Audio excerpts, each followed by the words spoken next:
देखा मैंने कि कैसे एक मजदूर 200 रुपये में अपना जीवन यापन करता है।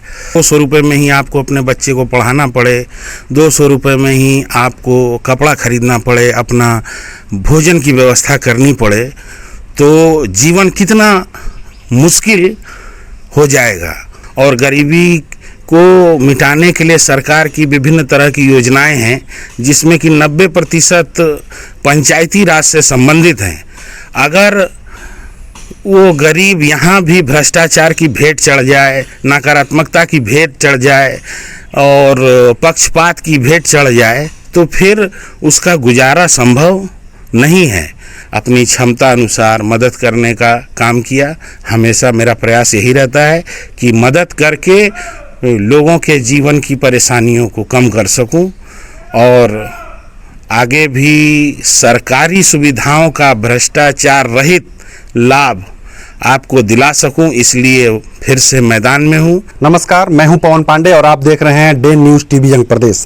जैसा कि आपको ज्ञात है कि बिहार में पंचायत चुनाव चल रहा है। 2 चरण का मतदान हो चुका है, तीसरे चरण की तैयारी चल रही है। वैसे तो पीरपैंती प्रखंड में 9वें चरण में 29 नवंबर को मतदान होना है, लेकिन उम्मीदवार अभी से ही जनता के बीच जाके अपने 5 साल के किए सामाजिक कार्यों के बदले मेहनताना मांगना शुरू कर दिए हैं। अभी हम पहुंचे हैं पीरपैंती प्रखंड के हरिनकोल पंचायत के बसंतपुर गांव और यहां हमारे साथ बातचीत करने के लिए हैं हरिनकोल से मुखिया उम्मीदवार समाज सेवी दीपक सिंह जी। दीपक सिंह जी, सबसे पहले बहुत बहुत स्वागत है आपके हमारे चैनल पे। मैं हाथ जोड़कर डे न्यूज़ के सभी दर्शकों को प्रणाम करता हूं। और मैंने पिछला चुनाव 2016 में भी लड़ा। चुनाव के दरमियान में जब मैं लोगों से मिलने लगा तो लोगों की परेशानियों को मैंने देखा मैंने कि कैसे एक मजदूर 200 रुपये में अपना जीवन यापन करता है।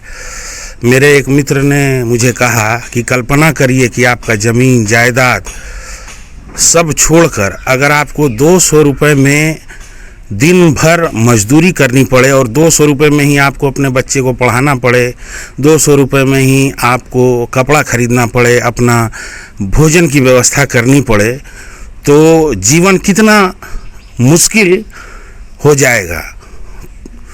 और पिछला चुनाव लड़ने के बाद मैं कई लोगों के संपर्क में आया, ज़्यादातर गरीब गुरबाओं के संपर्क में मैं रहा और उनकी पीड़ा को लगातार 5 साल तक करीब से देखा। और अपनी सेवा भावना में मैंने अपनी क्षमता अनुसार हमेशा लोगों की मदद करने का प्रयास किया। अच्छा, ये सबसे पहले मैं आपसे ये जानना चाहूँगा कि आपकी गिनती पीरपैंती प्रखंड में युवा समाज सेवी के रूप में होती है, तो आपको समाज सेवी की प्रेरणा कहाँ से मिला और अभी तक आपने अपने क्षेत्र में समाज सेवा के रूप में क्या क्या कार्य किए हैं?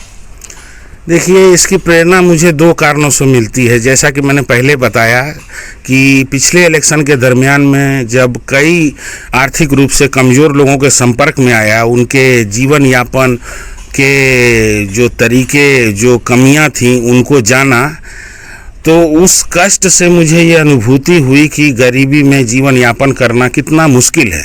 और गरीबी को मिटाने के लिए सरकार की विभिन्न तरह की योजनाएं हैं, जिसमें कि 90% पंचायती राज से संबंधित हैं।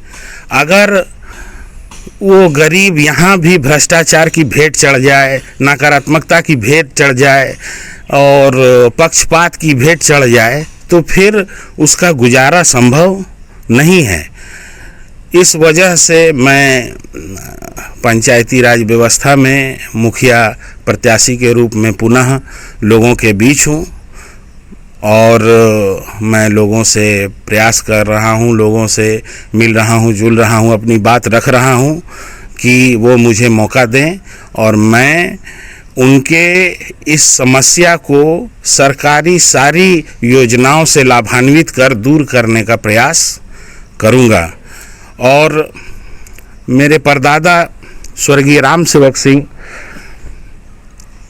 वो अपने ज़माने में प्रतिदिन गांव में घूमा करते थे और जिस घर से चूल्हे का धुआं ना निकलता हो, उन सभी घर के लोगों को बुलाते थे, उनसे समझते थे क्या परेशानी है, या तो उसे काम उपलब्ध कराते थे या अपना ठेक तोड़कर उसे अनाज मुहैया कराते थे, विभिन्न तरीक़ों से सहयोग करते थे।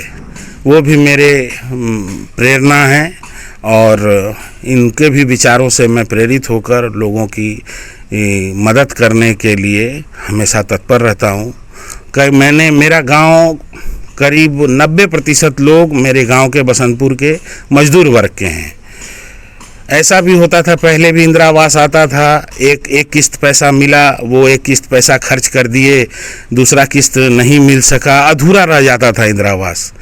पर जब 2018-19 में करीब 25-30 के करीब इंदिरा आवास आया, तो मैंने उन्हें कहा कि अगर आप इस पैसे को बर्बाद नहीं करेंगे, अपना मकान बनाएंगे, तो मैं अपनी तरफ से आपको मदद स्वरूप 25-30 बोरा सीमेंट दूंगा, लेकिन शर्त ये होगा कि आप इसे कंप्लीट करें। ये नहीं कि एक किस्त का पैसा मिल गया, खर्च कर दिए और जो है इस योजना का आप लाभ नहीं लो। तो इस तरह से मैंने निजी रूप से भी, कई मेरे मित्र हैं जो कि मकान नहीं बना सके तो किसी को कुछ से, किसी को छर्री देकर, किसी को ईंटा देकर, कि बहुत ऐसे लोग हैं जिसका अर्धनिर्मित मकान है, 2 टेलर बालू पड़ा है, 2 टेलर छल्ली पड़ा है, वो भी बर्बाद हो रहा है। तो उस सब का भी सदुपयोग हो जाए, तो थोड़ा थोड़ा लोगों को मदद करके मैंने प्रयास किया कि लोग अपना मकान बना लें।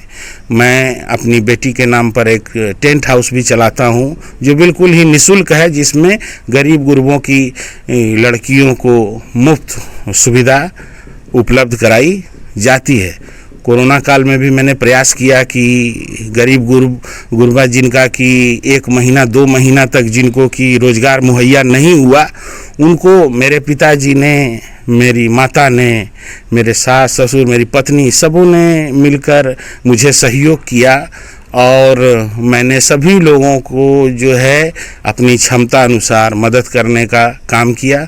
हमेशा मेरा प्रयास यही रहता है कि मदद करके लोगों के जीवन की परेशानियों को कम कर सकूं और आगे भी सरकारी सुविधाओं का भ्रष्टाचार रहित लाभ आपको दिला सकूं। इसलिए फिर से मैदान में हूं, आपके आशीर्वाद की अपेक्षा करता हूं पूरे हरिनकोल पंचायत की, और यही अपेक्षा करता हूं कि सभी वर्ग के लोग बढ़ चढ़कर मुझे मदद करें और मैं 5 साल निस्वार्थ भाव से आपकी सेवा करूंगा।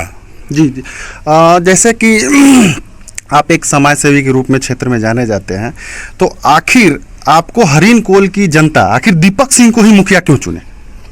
देखिए, मुखिया मुझे आप इसलिए चुनिए कि मैं तत्परता से मनरेगा का संचालन करूंगा। मनरेगा में जो कानून है 100 दिन काम की गारंटी, मैं इसको भरपूर लाभ जो है जनता तक दिलाऊंगा कि उन्हें काम मिले, और उस मनरेगा के काम को भी गांव के ही कमज़ोर वर्ग के लोग उसकी देख रेख करें, क्योंकि मनरेगा में नहर कैसे खुदाएगा, पोखर कैसे खुदाएगा, इसके लिए कोई इंजीनियरिंग करने की ज़रूरत नहीं है। उसकी देख रेख एक समान मैट्रिक पास आदमी भी कर सकता है। तो मैं गांव के और अन्य गांवों के सभी लोकल लोगों को मौका दूंगा कि वो अपने गांव में सुनिश्चित करें कि कहाँ नदी खुदना चाहिए, कहाँ नाला खुदना चाहिए, कौन से बांध का झड़ैया होना चाहिए, या मनरेगा में भी पशु शेड कहाँ बनना चाहिए, कहाँ मनरेगा से मिट्टी भरा के ईंटा सोलिंग रोड बनना चाहिए। मैं उस गांव के लोकल लोगों को यह निर्णय करने का मौका दूंगा, उन सभी युवा लोगों को मौका दूंगा कि वो अपने गांव की विकास को स्वयं उसका स्ट्रक्चर बनाएं, स्वयं जो है निर्णय करें कि कहाँ कौन सा विकास होना चाहिए।